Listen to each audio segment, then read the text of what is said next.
episode 163. Are you ready to take your eBay business to the next level? Then hold on, because Ron and Ali are going to take you into the fast lane with the latest tips and insights from some of the biggest and most successful sellers here on the So You Want to Sell on eBay podcast.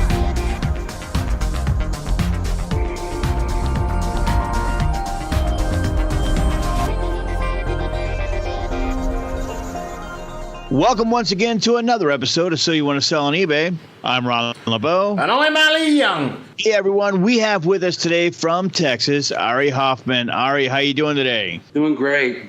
Thanks for having me. Oh, man, that's absolutely our pleasure, Ari. We appreciate you joining us, man. It's really good. We're going to have a really good time here today. And so Ari is an entrepreneur selling on eBay since 2003.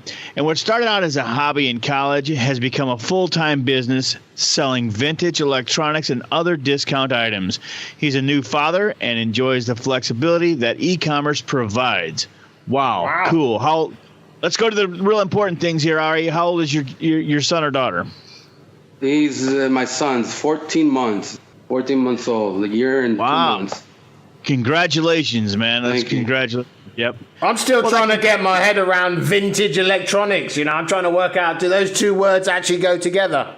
Yeah. Yeah. You know, so what period of time are we going back to with that sort of stuff? Around the late 70s, early 90s, and the 80s, yeah. Wow. 70s, 80s, and early 90s. That's some funky stuff.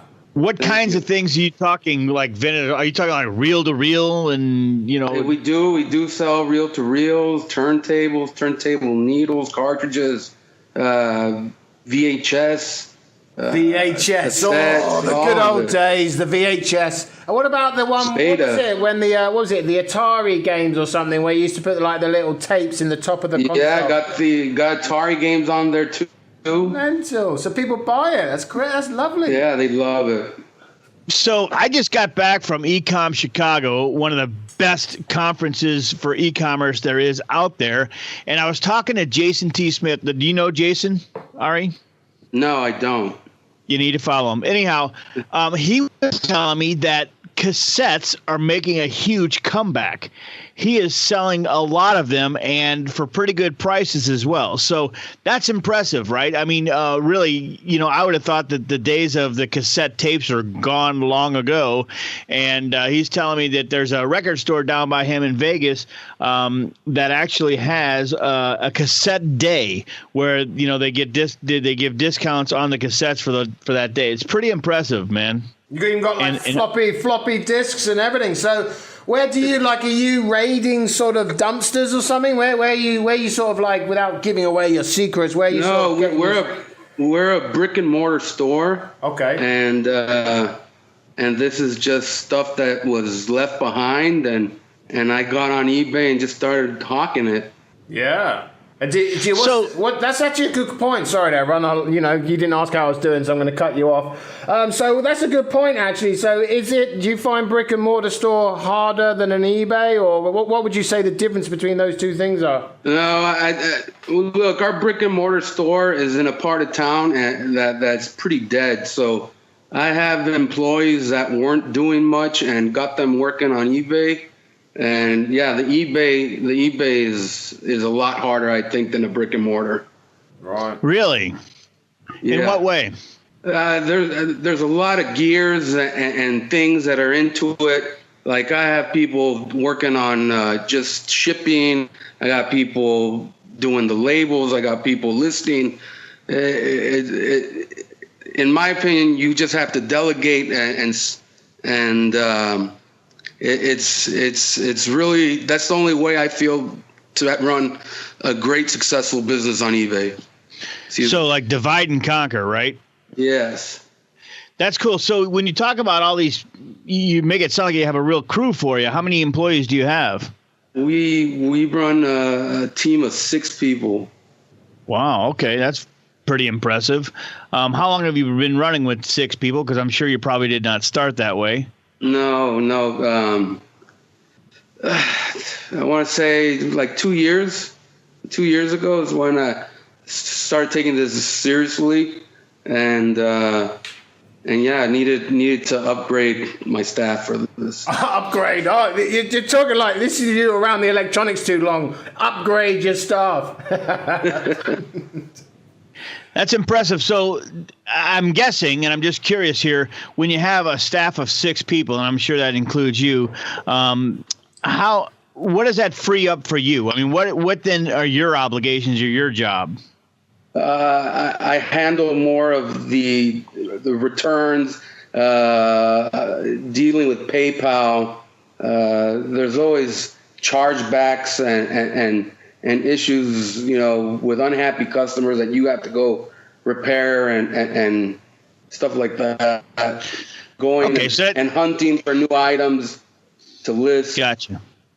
So you're handling the day-to-day business. I mean, because every business has unhappy customers in any way, in every shape, and every form. So you're the one that gets to handle them. And tell us a little bit about that. I mean, obviously, you're probably not getting too many returns or too many upset customers, or you wouldn't be doing this. But what does that look like for you? I mean, when a customer comes back to you and says it's not as described, how do you handle that?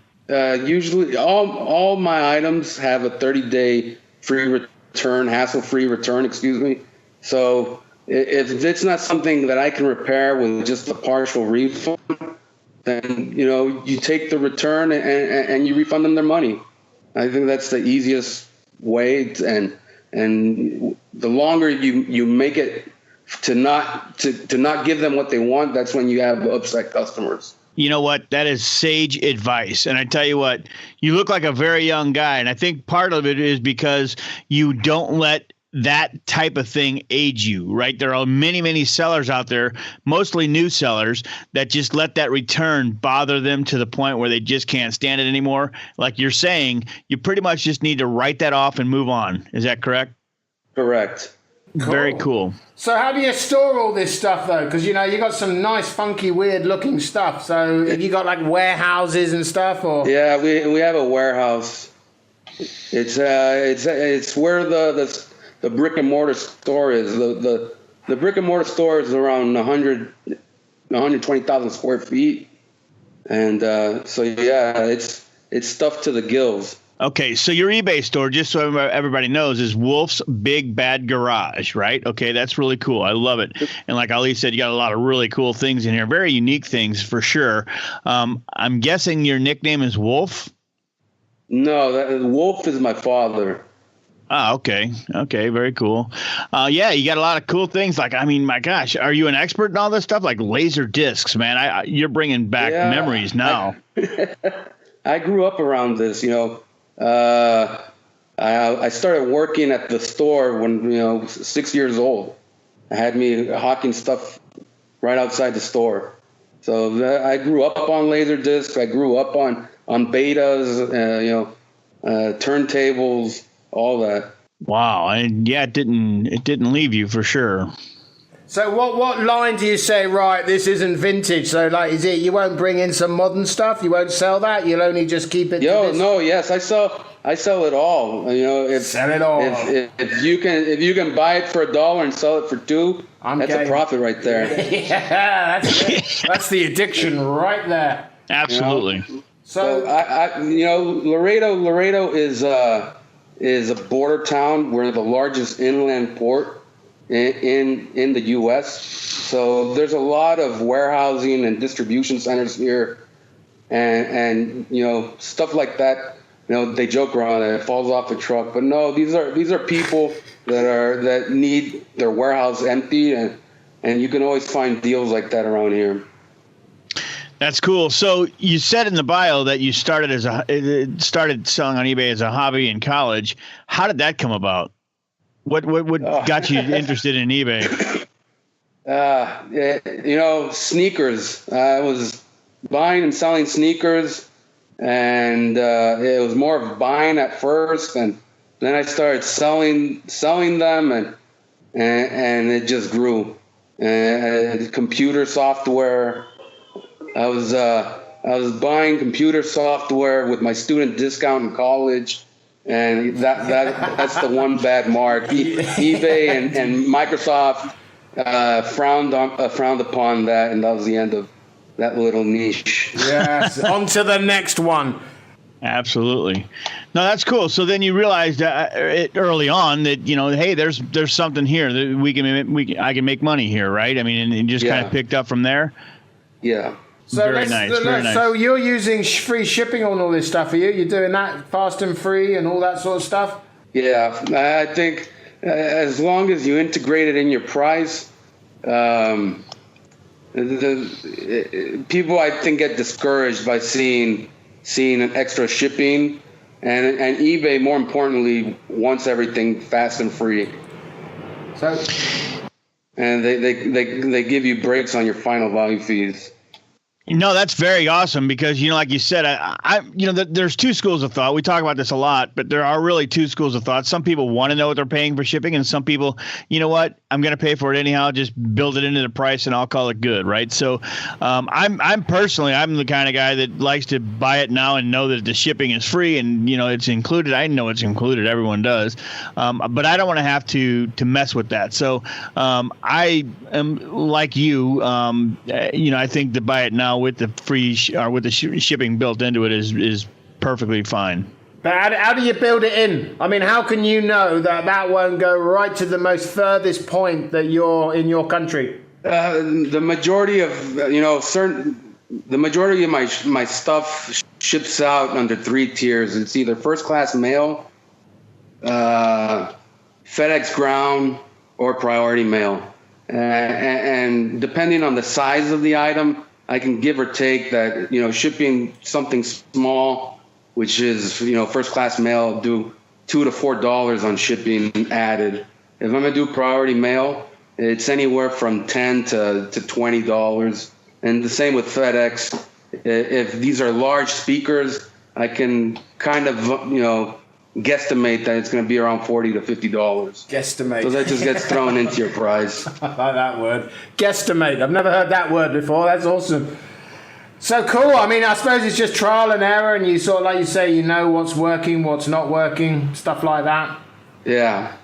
And you're using, so I see you're using like software to help list your products, are you? Or like I use variations of Crazy Lister and Fruition, and then I do some traffic boosters too through Storia. And I noticed that some of this you put a lot of item specs on it, which is good for searching, and then you put like a little description and stuff. Yeah, I mean some stuff the images are selling it, is it? Yeah, I think the most important thing are your pictures. If you have good pictures and you can show the condition that the item's in. And be true to what it is. You don't have a reason for the buyer to be upset. Then no surprises. Absolutely, and that's very good advice because the last thing you want to do is you want to reduce the number of people that contact you negatively anyhow, right? So the more pictures, the better the descriptions, all those things that you can do. You're going to just save yourself time in the long run and aggravation. And then the details, adding item specifics is very important too, because that's how people search for you. So filling out every the most amount of item specifics that you can add. Okay, yeah, that's good advice. So I don't think we've talked about this, but where do you actually source your stuff today? I mean, because you are very, very niched down. What types of things do you do to get things to sell? I do a lot of searching with warehouses. What do they have available? People come offer me items to sell, and it's really just digging into the inventory. If I had to relate it to somebody who's trying to start off, just go searching for stuff in your own house. I'm under the firm belief if you list it, it'll sell. Okay, so you know what? Yep. Yeah. Yeah. No, I bet that's such a common theme. But also, so is there a period of time you wait, and then if not, you go back to and sell it somewhere else, or do you just put it on there? I came across this rad Laserdisc that I have in my inventory. It happens to be the rarest Laserdisc out there. and I happen to, I don't know if I should divulge this, but I happen to have like 100 to 200 of them, and not listing all of them at one time, so I would, water down the market and the price is something I've had to carefully navigate for some years. So you mean not put them all out at one time, sort of thing? Yeah. Okay, so keep the price high. That's what they do with diamonds. It is. It's a diamond of a laser disc, I guess. Yeah, that's it. If you had them all out, no one would find value in it. All of a sudden, Ollie's a jeweler now. Yeah, that's awesome. I watched a Netflix episode, but yeah. So, how do you have holidays then? So, do you work Monday to Friday, take days off? I mean, what's your sort of thing? I work Monday through Saturday. Saturday is kind of just getting stuff sorted out so that on Monday we don't have, because I offer 1 day shipping or next day. So Saturday we just start sorting stuff out so that it doesn't all pile up on Monday, and we have to rush to get everything out on Monday. Yeah. So how long were you selling on eBay before you realized you needed a warehouse? I mean, because obviously you might have, and tell me, but tell us, did you start out in your house? I started off originally in my house when I was at school. I was just buying shoes and the software, and I realized when I moved back home that was a viable business. So it was just going and just looking for stuff in our warehouse and just listing them. Very cool. So do your family members help you, or all the 6 people on your crew, they are just outside employees? No, my parents have retired, and this e-business is what's keeping the brick and mortar store alive. Oh, wow. So is it seasonal, the brick and mortar? Yeah, it's usually just, Christmas time. I mean, I think that's the landscape of retail as it is. Retail, I think, is like in brick and mortar stores or in shopping malls has really been hurting over the years. And so, yeah, this is another avenue to sell, and we've been doing pretty good at it. So how do you keep track of stock then? So let's say you got a tape on your brick and mortar shop, and then you got a tape in your eBay. Obviously, you've only got one tape. How do you know, or how do you keep track of what's selling and what's not? Usually when we come across something, that's when we do, a count, and if it's only one item of one, if it's just one of one, we won't. We usually don't even list it on the brick. We won't have it. On the brick in the brick and mortar. We just do it online. Yeah, no, that sounds like a good strategy. I mean, because obviously, if you only got one, you really only have one. So, when obviously you didn't start with a brick and mortar, how did that come about? I don't understand your question. No worries, no worries. So, you're growing your eBay business, and then all of a sudden you've got a brick and mortar store now. How did that come about when you were like, hey, you know what? Let's open a store.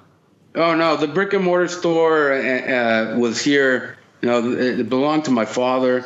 My father ran this for, since the 70s. Okay. And when I graduated from school, I was working, trying to get my series. I was trying to become a stockbroker, and I came down one weekend to visit my parents, and I haven't left since. Awesome. That's very cool, man. Nice. So you're going for your Series 7, weren't you, Ari? Yeah. Yeah, man, that's a tough test. I know some friends have got that, but anyhow, so it's really cool. You're very passionate about what you sell because it's vintage electronics. You're loving that. Talk to the person who is starting an eBay business or thinking about starting an eBay business, and tell them about the passion that you have to have, because you're going to be working with this product or this line of products, for a long time, hopefully. How important is it to love what you sell? Oh yeah, I think it's the most important. You have to have passion for this. Before I started delegating all these responsibilities, I was doing all these 6 people's jobs by themselves, and starting off brand new is the hardest thing when you're on eBay. It is a tough, start off, or what's a good word? Breaking yourself in on eBay is a tough thing to do. Yeah. But just be patient. Be patient. There are scammers, and not everybody is out to scam you, but just give it your best, and the results the results will show. Yeah, they definitely do, and they do that for everyone. That's a common theme. So, where do you see yourself in the future here? What are you thinking of doing? Are you going to expand it? Right now, I'm working on a book, and doing some traveling, doing real estate. So, what's the book? It's about pre-NAFTA Laredo. Don't know anything about any of that, but it's cool. Laredo was a city that was largely affected by the creation of NAFTA, and it was it was a complete 180 what happened here in Laredo. So this is just a study of what the before and after of NAFTA here in Laredo occurred. Oh, geez, you like to keep busy, don't you? Yeah. Damn, geez. So when that'll be that, and then so I like a question I like to ask everyone is like, what's the weirdest thing? Like, you've got some vintage stuff, so you've probably seen some weird stuff along the way. What's your weirdest or that item that sort of stood out the most to you? I came across a trailer. I came across a trailer of blow-up dolls, and I listed those on eBay. And oh my gosh! I'm not lying. A guy from Africa bought them all. Oh my goodness, man! And everything went smooth. Ali, you did have to ask, didn't you? I think that's up in the top 5. I didn't think that was something you could list, and they have a hidden category under everything else. Unbelievable! Oh my God. Of course. Yeah. So that was some international shipping on that beast. Yeah, I don't know what was the purpose that they needed, over 1,800 blow-up dolls, but they bought them all. That's crazy, man. That's funny. It made it past customs. That's really incredible. That's cool, man. That's definitely up there. I like that one. That's brilliant. So you mentioned you're going to do some more traveling, stuff like that. That's what you're going to do. You're going to have this business on autopilot and then just keep traveling, yeah? I think as long as you delegate and you make sure that your people are doing their job and you check in on them, that's the way to do it. Yeah. Just that's the great thing about working online, though, isn't it? That brick and mortar keeps you tied down, but online you can sort of keep going, keep moving around. Correct. Yeah. Perfect. Well, gee, we run out of time. Time flies on this show, and thanks so much for joining us here, Ari. You got a similar name to me. You Americans always call me Ari, but it's not. It's actually Ali. But Ali. Is it Ali or Ali? We're like, Arr, you're all pirates over there. So thanks for joining us today. It's been good, and it's just great to get another story on how to do things. Some people, everyone's doing it different. You got a nice little product there, some nice 70s, 60s, 70s sort of products. So thanks for joining us today. It's been fantastic. Thank you. Thank you again for having me. We'll post all the notes from today's interview on our show notes page, which can be found at www.soyouwannaselloneebay.com/show notes. But before you leave us, what's the best way for you to contact us? No? What's the best way for other people to contact you? Yeah, you can find me on Facebook or on wolfsbigbadgarage.com. Okay, cool. We'll put them all in the show notes page, so go over there and check them out. From everyone here at So You Want to Sell on eBay, I'm Ali Young. And I'm Ron LeBeau. That's all for this episode of So You Want to Sell on eBay. Be sure to check out our next episode or any past episodes by going online to soyouwannaselloneebay.com. Also, be sure to follow us on your favorite social media sites, facebook.com/So You Want to Sell on eBay, and Twitter at Your eBay Podcast. Thanks for listening. And until next time, happy selling. Have an idea for a topic or know someone who would like to be on the show? Let us know. Just go to www.soyouwannaselloneebay.com/interview. We look forward to hearing from you. This podcast was produced in part by Pro Voice Works.